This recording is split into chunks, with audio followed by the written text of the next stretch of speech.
Goeiedag. Daar gebeur soveel dinge rondom ons elke dag. Maar soms gebeur daar net 'n ding wat 'n mens aangryp, en wat jou amper net weer niet laat dink oor jou eie lewe en oor waarmee jy besig is. So 'n gebeure in my lewe, en ek dink baie van ons lewens, was die moord op Charlie Kirk, daar in Amerika. En ek moet eerlik wees, ek het niks van hom geweet voor hierdie gebeure nie. Maar na hierdie gebeure het ek letterlik feitelik elke video van hom gaan kyk. En net besef wat 'n geweldige impak hierdie jongman van 31 jaar oud daar in Amerika gemaak het, veral in die lewens van jong mense. Ja, en uiteindelik sy lewe gegee as een van die eerste moderne volgelinge van Jesus, wat letterlik sy lewe gee as 'n martelaar vir dit wat hy geglo het. En dit waarvoor hy bereid was om op te staan en met elkeen wat daarna wou luister, bereid was om te praat. Hy was bereid om op te staan vir dit wat hy glo wat reg is en wat die lewende God, Jesus die koning, van hom verwag. Weet, almal van ons ken Matteus 6, vers 33. Maar soek eers die koninkryk van God en sy wil, en al hierdie dinge sal vir jou bygevoeg word.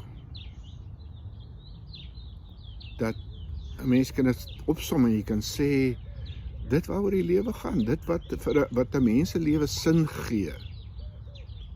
As jy ergens in jou lewe vasgeloop het teen 'n lewende Jesus Christus, koning van hierdie aarde. Jesus, God die Seun, wat 'n mens geword het, 11 September 3 voor Christus, volgens die beste berekeninge, vir 33 jaar hier op aarde geleef het, en aan 'n kruis, daar buitekant Golgotha, buitekant Jerusalem, op Golgotha, sy lewe gegee het, vir jou en vir my. En sê die Bybel, en elkeen wat hom aanneem as verlosser en Here, Johannes 1 vers 12, wat aan hom glo, dat hy ook daar vir jou gesterf het aan die kruis, kan weet dat hulle kinders van die lewende God is. En as 'n kind van die lewende God, sê Matteus 6, sê Jesus vir ons, beteken lewe elke dag, gee sin en betekenis vir jou lewe elke dag, om God se koninkryk te soek, en hoe dit kan gebeur, en waar jy inpas, om dit te laat gebeur hier op aarde, en om God se wil te soek, in alles wat jy doen, en alles wat jy sê, en dit na te jaag, soos Charlie Kirk gedoen het, op die beste manier wat jy moontlik kan, met dit wat jy tot jou beskikking het. Kan ek jou vra, wat het die moord op Charlie Kirk in jou lewe verander? Het dit jou, soos vir my, weer laat kies om te staan en te doen wat ek oortuig is, God se wil vir my lewe is, op die beste manier moontlik, sodat iets van God se koninkryk hier rondom my kan gebeur, op 'n praktiese manier. Dis die een gebeure waarvan ek jou wil vertel. Die tweede gebeure waarvan ek jou wil vertel, is iets heeltemal anders, maar tog ook baie dieselfde. Jy weet, ek is Afrikaans sprekend, my hart is Afrikaans sprekende mense, want ek kom uit 'n tipiese Afrikaanse huis. Ek het groot geword in 'n tradisionele NG gereformeerde huisgesin. Oudste seun van 5. 10 Oktober 1969 het ek hierdie Jesus as 'n lewende Here ontmoet in my lewe en hom aangeneem, soos Johannes 1:12 sê, as my verlosser en Here. En ek het hom begin dien voluit met alles wat ek het. Daarom het ek in 1972 begin om teologie te swat, omdat ek oortuig was dat die Here se plan in my lewe is om hom voltyds te dien binne sy eklesia, die kerk van die Here Jesus. En die NG Kerk op daai stadium was die kerk wat ek geken het en waarin ek opgegroei het. En daarom het ek geglo dat dit is waar ek hom voltyds graag wil dien. En daarvoor moes ek 7 jaar gaan teologie swat om dit te doen. En ek het dit gaan doen. Maar as jy my storie ken, dan weet jy, daar het ook 'n dag gekom in Oktober 1993, wat ek net beleef het dat hierdie God wat ek wil dien, hierdie God wie se koninkryk ek soek, vir my gesê het, jy bedank nou as predikant van die NG Kerk. Want dit wat jy moet doen, kan jy nie binne hierdie kerk meer doen nie. En jy weet, die rede is miskien waarom ek gekies het om uit te stap. Dat ek oortuig was dat die leringe in hierdie kerk nie meer is wat die woord sê vir ons nie. En daarom het ek gekies om uit te stap. Die prentjie van die kerk van die Here Jesus, wat in die NG Kerk geleer word, is nie die prentjie van die kerk van die Here Jesus, wat ons in die skrif kry nie.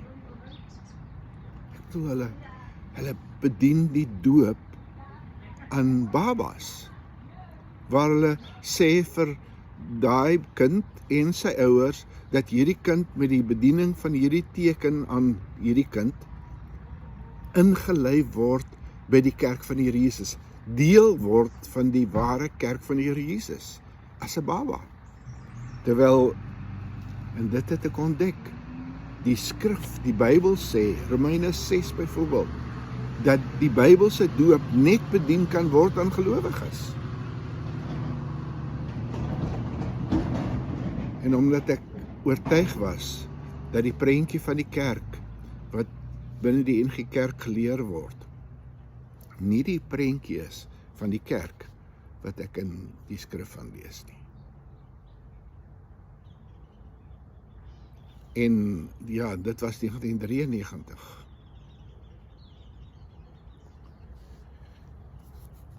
Hoe verskriklik was dit vir my gewees, om na 'n video te kon sit en kyk, van 'n erediens, die 31 Augustus 2025, nou die dag, in die NG Gemeente Hermanus,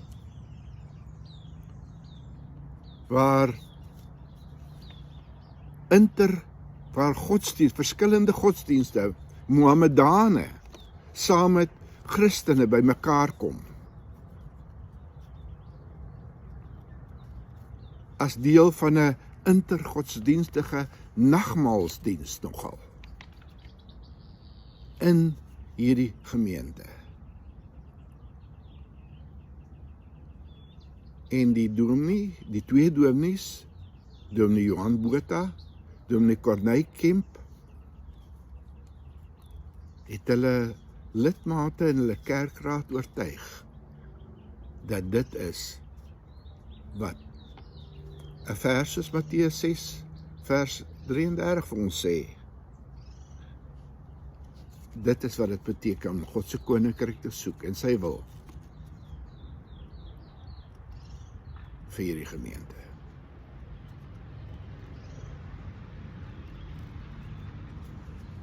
Volgelinge van Jesus gebruik die nagmaal saam met ongelowiges. Ek weet nie wat dink jy nie. Dink jy dat dit is wat God se woord ons leer? As ons net gaan dink oor die nagmaal. Ek wil gaan lees 'n bietjie 1 Korintiërs 11, waar ek lees hoe Jesus vir hulle daar leer dat, hoe Paulus daar vir hulle leer, dat wanneer hulle dan by mekaar kom om die maaltyd, die Here se maaltyd te eet, en vir mekaar daar sê, hoe die Here Jesus die brood geneem het, daar vers 23, die brood geneem het, en nadat hy gedank het, het hy dit gebreek en gesê, hierdie is my liggaam, wat vir julle is, doen dit tot my herinnering. Net so het hy die beker geneem na die ete, en hy het gesê, hierdie beker is die nuwe verbond deur my bloed, en wanneer julle dit ook al drink, doen dit ter herinnering van my. En wanneer julle hierdie brood eet en hierdie beker drink, verkondig julle die dood van die Here totdat hy kom. Dit is die betekenis van die Here se ete, die nagmaal, soos ons dit ken. En dan staan daar in vers 27, en luister hierna. Luister hierna, NG Gemeente Hermanus. Daarom, wie ook al op 'n onbetaamlike wyse die brood eet en die beker van die Here drink, sondig teen die liggaam en die bloed van die Here. NG Gemeente Hermanus, Dominee Johan Botha, Dominee Corneille Kemp, kerkraad van die NG Gemeente Hermanus, elke gelowige in die gemeente van Hermanus, wat meegedoen het, wat hulle goedkeuring gegee het hieraan. Julle het gesondig teen die liggaam en die bloed van die Here. In vers 28 staan daar, 'n mens moet homself ondersoek en dan die brood eet en uit die beker drink, want die een wat eet en drink, 'n oordeel oor homself, as hy dit nie reg gebruik nie. Ek wil amper sê, as hy dit nie saam met mense, wat dit nie mag gebruik nie, gebruik. Ongelowiges, mense wat nie glo in Jesus Christus as Here en Verlosser nie, mag nie die nagmaal van die Here Jesus gebruik nie. Vers 30 sê, as ons dit dan verkeerd gebruik, daarom is daar onder julle baie swakkes en siekes en heel wat sterf selfs.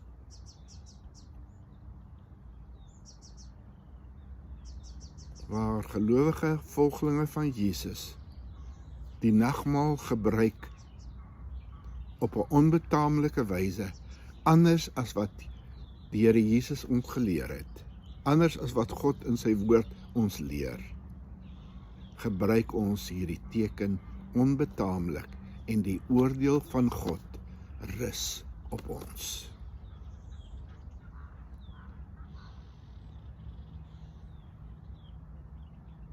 Ek glo dis tyd om op te staan.